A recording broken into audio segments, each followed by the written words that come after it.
రామదాస విజయం అధ్యాయం 23 పార్ట్ 2 రెండవ భాగం. నాకు స్నానం చేసే ఓపిక లేదు స్వామి అంటూ అలాగే పడుకుని ఉండిపోయాడు.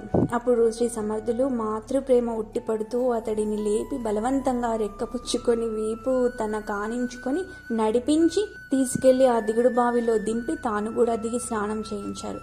విద్యాసాగరా, శిష్యులు గురువులకు సేవలు చేస్తున్నామని భావిస్తారు, ఒక్కొక్కసారి అహంకరిస్తారు కూడా. కానీ గురువులు శిష్యులకు సకలమైన సేవలు చేసినా భగవంతునికి చేస్తున్నామనే భావిస్తారు. ఆ విధంగా శ్రీ సమర్థుల చేత స్నానం చేయించుకున్నాడు మధుకర్. వాని అదృష్టం ఏమని కొనియాడాలి? దీక్ష ప్రదానం చేయడం, సేవలు పొందడం మాత్రమే గురువుల కార్యమని భావించడం పొరపాటు. గురు సాంప్రదాయంలో శిష్యులను పరిరక్షించడం అనేది ముఖ్య కర్తవ్యంగా చెప్పబడి ఉన్నది. ఆ ప్రకారం గురువు నుండి రక్షణ పొందడానికి శిష్యుని దీక్ష సాధన తప్పనిసరి అని గుర్తించాలి. శ్రీ సమర్థులు అతనికి పొడిబట్టలు కట్టించి ప్రసాదం తిందువుగా నీకరా అన్నారు. ఇక 2 గంటల్లో చనిపోతాను, నాకు తిండి ఎందుకు స్వామి అన్న శిష్యునితో గురుదేవులు, ఓరి పిచ్చివాడా, చావాలంటే కూడా బలం కావాలిరా అంటూ విస్తరిలో ప్రసాదం వడ్డించారు. నేను తినలేను మహారాజ్ అన్నాడు వాడు. దయామయుడైన సద్గురు వానికి కిచిడి స్వయంగా తినిపిస్తుంటే కాదనలేక నోరు తెరిచి తిన్నాడు. అలా బ్రతిమాలి మాతృప్రేమను రంగరించి తినిపిస్తే ఆ ప్రసాదం తిన్న తర్వాత మధుకర్కు జ్వరం తగ్గిపోయింది. నిజంగానే గురువు చెప్పినట్లుగా బలం వచ్చింది. వాడికే ఆశ్చర్యం వేస్తుంది. భయం ఉంది, కానీ ఇందాకటి వల్ల దుఃఖం రావడం లేదు. ఇది వాడికి విచిత్రం అనిపిస్తున్నది. తర్వాత గురుదేవులు కూడా ప్రసాదం స్వీకరించారు. కొంచెం సేపు అటు ఇటు పచార్లు చేశారు. తర్వాత మధుకర్తో, ఒరే, రాత్రంతా నీ జ్వరం కలవరింతలతో నాకు నిద్ర లేకుండా చంపుకు తిన్నావు. ఇప్పుడు నాకు నిద్ర ముంచుకొస్తున్నది, పడుకుంటాను, కానీ నీవు నా పాద సేవ చేయాలిరా అన్నారు. అదేమిటి స్వామి మహారాజ్, ఇంక గంటలో నేను చచ్చిపోతాను కదా, తమకు నిద్ర ఎలా వస్తుంది? నాకేమో భయం వేస్తుంది అన్నాడు. స్వామివారు, భయం లేదు, ఏం లేదు, నేను చెప్పినట్లు నా పాదాలు వత్తుతూ కూర్చో. ఎవరైనా పిలిచినా బెదిరించినా పాదాలు వదిలి వెళ్లకు, ఇది గురువాజ్ఞ అనేసి నిద్రపోతున్నట్లు శ్రీ సమర్థులు గుర్రు పెడుతున్నారు. అప్పటిదాకా భయపడిన మధుకర్కు వారి పాదాలు పడుతున్న కారణంగా చిత్రమైన ఆలోచనలు మనసులోకి రాసాగినవి. నేను ఎలాగూ చనిపోయేవాడిని, నిజంగా రాత్రంతా గురుదేవులనెంత కష్టపెట్టానో కదా, గురువుకు సేవలు చేయాలని వచ్చి వారితోనే సేవలు పొందాను. ఇప్పుడైనా ప్రాణం పోయే సమయంలోనైనా గురువాజ్ఞను తప్పక పాటించాలి అనుకుంటూ పాదాలు వత్తుతున్నాడు. గురువు గారు గుడి ద్వారం వైపు తలపెట్టి దేవుని వైపు పాదాలు పెట్టి పడుకున్నారు. గుడి ద్వారం దగ్గర ఏదో అలికిడి వినిపించింది. తలెత్తి చూచాడు. నల్లని ఆకారం, దృఢకాయలు, అతి భయంకరులు ఆయుధాలు ధరించి కనిపించారు. మధుకర్ జాగ్రత్తగా పరిశీలనగా చూస్తున్నాడు. వారు నిజంగా యమభటులు కావచ్చుననుకున్నాడు. భయంతో గురుదేవుల పాదాలు ఇంకా గట్టిగా పట్టుకున్నాడు. వాడికి రాత్రంతా ఈ ఆకారాలు కలలో కనిపించాయి, ఇప్పుడు నిజంగా కనిపిస్తున్నాయి. అందుండి ఒకడు భయంకరమైన కంఠధ్వనితో, ఒరేయ్, బయటికి రారా అన్నాడు. గురువాజ్ఞ లేదు, నేను రాను అన్నాడు మధుకర్. ఏమిరా, వస్తావా రావా అని దిక్కులు పకటిల్లేటట్లు గర్జించారు. మధుకర్ ఆలోచించాడు. వాళ్లకు లోపలికి వచ్చే దమ్ము లేదు. లోపల ఆంజనేయ స్వామి ఉన్నారు, తన గురుదేవులు ఉన్నారు. అందుకే తనని బయటకు రమ్మని గద్దిస్తున్నారని అర్థమైంది. ఈసారి గట్టిగానే రానని చెప్పాడు.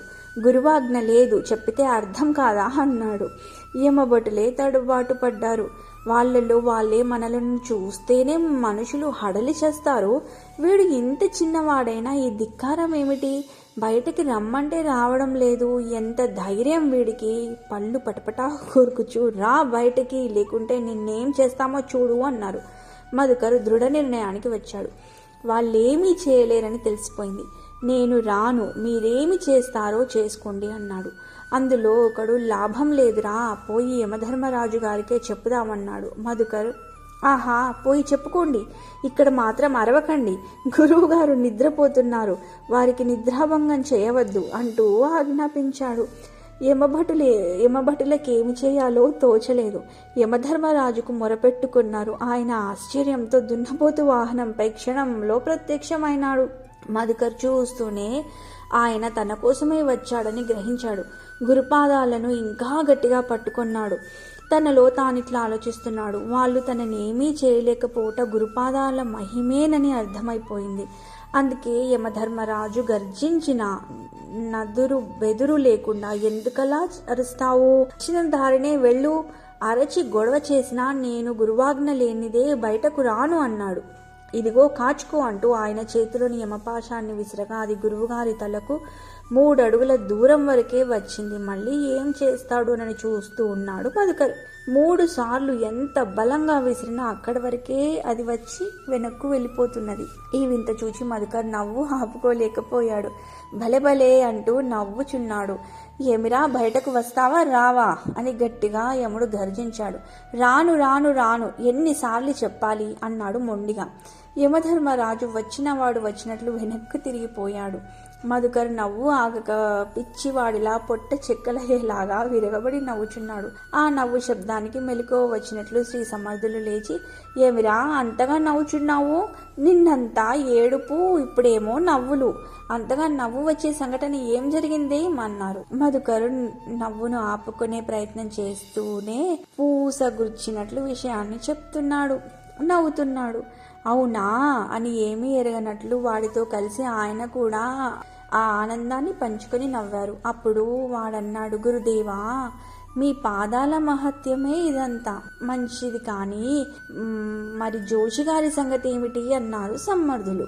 నిజమే గురుదేవా, ఆయన నన్ను బ్రతికి ఉంటే ఎల్లుండిరా అన్నాడు. మరి ఈ విషయం ఆయనకు తప్పకుండా తెలపాలి అన్నాడు మధుకర్.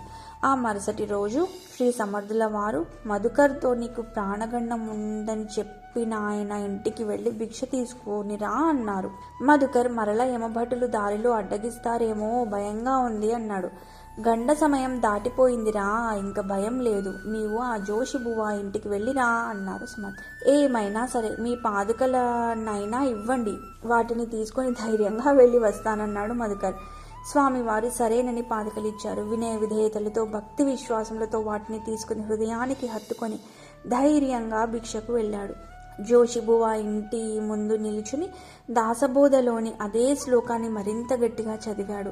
ఆ స్వరం వింటూనే లోపల ఉన్న జోషిగారు ఇంటి బయటకు వచ్చి మధుకర్ను ఆశ్చర్యంతో చూస్తూ, నీవు బ్రతికి ఉన్నావా అన్నాడు. మధుకర్ జరిగిందంతా వివరించాడు. అది విన్న జోషి, మీ గురువు నిజంగా సమర్థుడేనోయ్, ఆయనను చూడవచ్చా అని అడిగి మధుకర్కు భిక్ష ఇచ్చి వెంటపడి ఆంజనేయ స్వామి ఆలయంనకు వచ్చాడు. మధుకర్ జోషిగారిని సమర్థుల వారికి చూపిస్తూ, స్వామి నా మరణ విషయం చెప్పింది ఈయనే అని పరిచయం చేశారు. జోషికి గుణపాఠం. శ్రీ సమర్థుల వారు ఆయనను చూస్తూ, రండి జోషిగారు, కూర్చోండి, మీ జ్యోతిష్య వృత్తి బాగానే సాగుచున్నదన్నమాట అని అడిగారు. జోషిబువ ఏదో వ్యాపకం కోసం, వినోదం కోసం మాత్రమే ఖాళీ సమయాల్లో ఈ జ్యోతిష్యం చెప్పటం తప్ప వృత్తి కాదన్నారు. భలే బాగున్నదండి, మీ వినోదం కొరకు ఇతరుల భవితవ్యంతో ఆటలాడడం తప్పు కదా.